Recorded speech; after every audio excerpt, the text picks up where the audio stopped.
My second point, which in a way goes back to the earlier thing on the tipping point, it's a little story that I wanted to tell, an anecdote that I shared with Vinod before the session started. A friend of mine who's a professor of political science in Hyderabad went for a dinner party last week where thrown by very senior IT and people at the Indian School of Business, and there was a BJP chief minister who was also among the dinner party guests. And there was an argument or discussion which took place in the dinner party where my friend was the only voice who said, I don't think Modi should be PM. And he gave his arguments, and at some point the host and all the guests said, you're arguing against Modi, please leave this party now. And he was hustled away from the party. He called me completely outraged 5 minutes later saying, you won't believe what happened to me.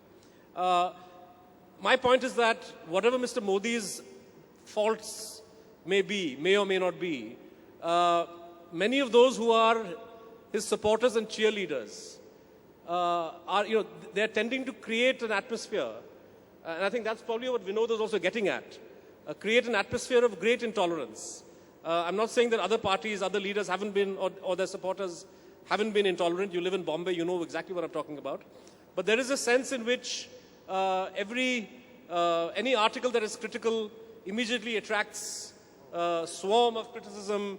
So there is a certain brittleness that I detect as somebody who operates in the world of ideas and public affairs, which is... Have you tried writing against Sonia Gandhi? Yeah, it doesn't... I do, we do. I've written against Rajiv in 1984. It does not attract the 200 abusive Twitter comments that an article on Modi would attract. So there is a difference. And I think we need to be aware of the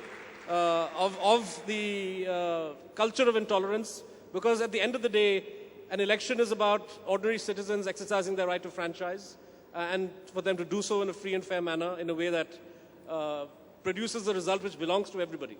And I think intolerance, refusal to listen to other people's views, refusal to debate, refusal to answer questions, impoverishes democracy and impoverishes this great country of ours. And I hope that as we go towards 2014, we will have more debate, more question and answers, more discussion, more acceptance of each other's points of view than what we've seen in the last couple of years.